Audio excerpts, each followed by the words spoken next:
तो आज की पुनरावृत्ति कक्षा में हम रघुवीर सहाय की कविता कैमरे में मत बंद अपाहिज पर चर्चा करेंगे।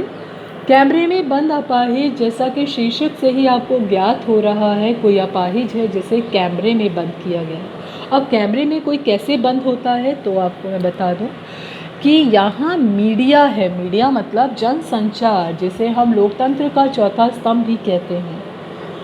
यहाँ एक उसे कैमरे में उस लोगों दर्शकों के बीच लेकर आया गया है उसे। और वह व्यक्ति, वो अपाहिज भी इसलिए चला आता है मीडिया वालों के कहने पर, पत्रकारिता जनसंचार के कहने पर, कि हो सकता है ये मेरी कोई मदद करे या मेरे जीवन में जो कष्ट हैं उसे कुछ कम कर देंगे जब मैं देश के सामने अपनी आवाज़ रखूँगा।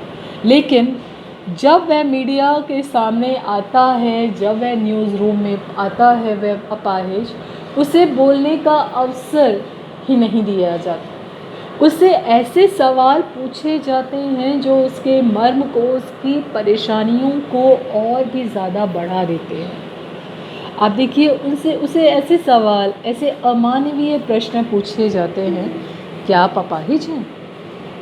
तो आप अपाहिज हैं। आपको अपाहिजपन कष्ट देता होगा, देता है।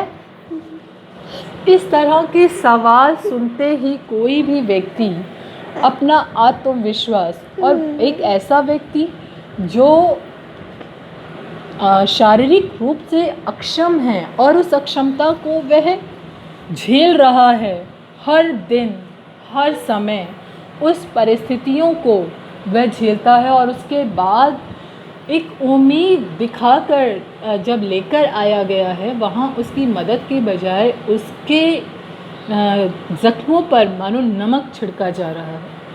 और जब वह परेशान हो उठता है, कसमसाता है, वह बता नहीं पाता, अपनी स्थिति को वर्णित नहीं कर पाता, अपनी पीड़ा को, तो कहा जाता है कैमरा बड़ा करो। उसके होठों की कसमसाहट क्या होती है? जब हम बहुत कुछ कहना चाहते हैं लेकिन सिर्फ हमारे होंठ कांप कर रह जाते हैं, हम बोल नहीं पाते, वह स्थिति है। फिर वह रोने लगता है जब उसे बार बार इस तरह के सवाल, उस पर दबाव बनाया जाता है कि बोलो, कैमरा जल्दी बोलो, दर्शक सुनने के लिए बेचैन हैं। और वह जब नहीं अपने आप को, अपनी पीड़ा को व्याख्यायित कर पाता है तो वह रोने लगता है।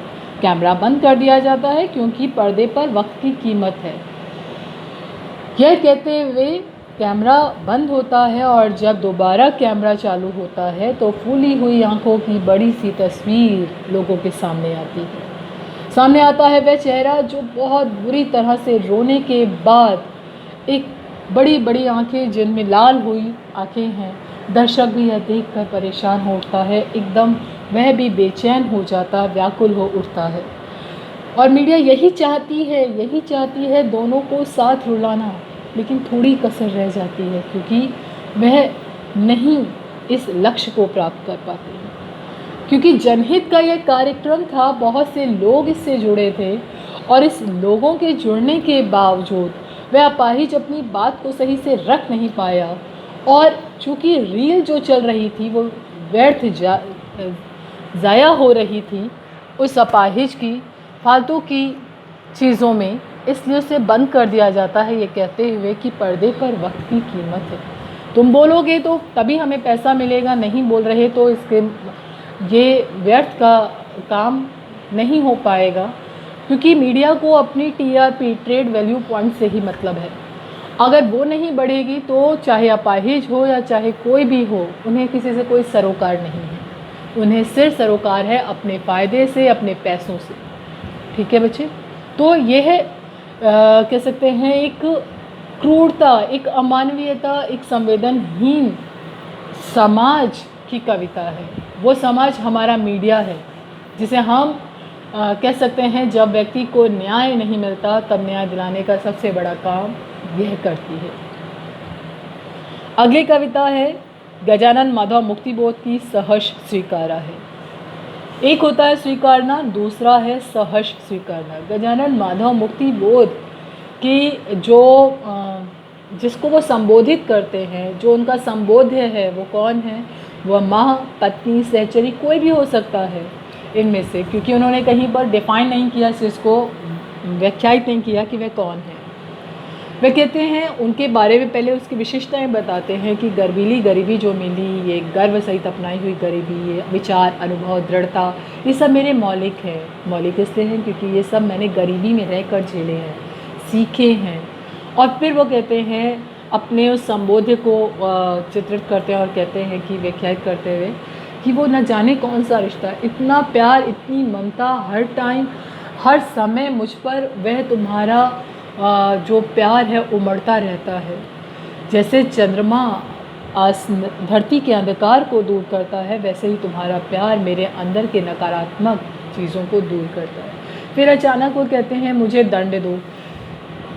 मुझे दंड की कामना क्यों करते हैं? दंड की कामना वह इसलिए करते हैं कि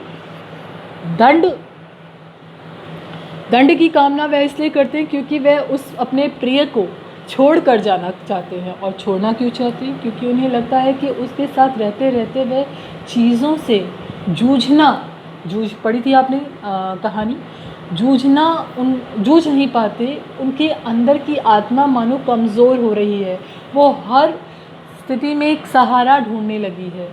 और अगर कभी ऐसा हुआ कि उनका वह प्रिय उनके साथ ना हुआ जिसको संबोध कर रहे हैं, और तब कोई कठिन परिस्थिति आई, तब वह क्या करेंगे? इसलिए अपने आप को एक संबल बनाने के लिए, एक कह सकते हैं बहुत हिम्मत देने के लिए, या परिस्थितियों से, विकट परिस्थितियों से जूझने के लिए, इस लायक बनाने के लिए वह उनसे दूर होना चाहते हैं। और दूर हो रहे हैं इसलिए वे अपने आप के लिए दंड का विधान करते हैं। और वो कहते हैं कि दूर होने के बाद भी क्या होगा? वहाँ पर भी तुम्हारा सहारा तो है, तुम्हारी यादें, तुम्हारा प्रेम, तुम्हारी सिखाई हुई सभी सीखे मेरे साथ हैं, जिससे मैं उन कठिन परिस्थितियों से भी निकल आऊँगा। ठीक है, इसीलिए वो कहते हैं कि ये सब चीज़ें, गरीबी कभी किसी को स्वीकार नहीं होती, लेकिन कभी कहते हैं मैं इसको सहर्ष स्वीकार करता हूँ, क्योंकि ये सब चीज़ों को तुमने स्वीकारा है। ठीक है बच्चे।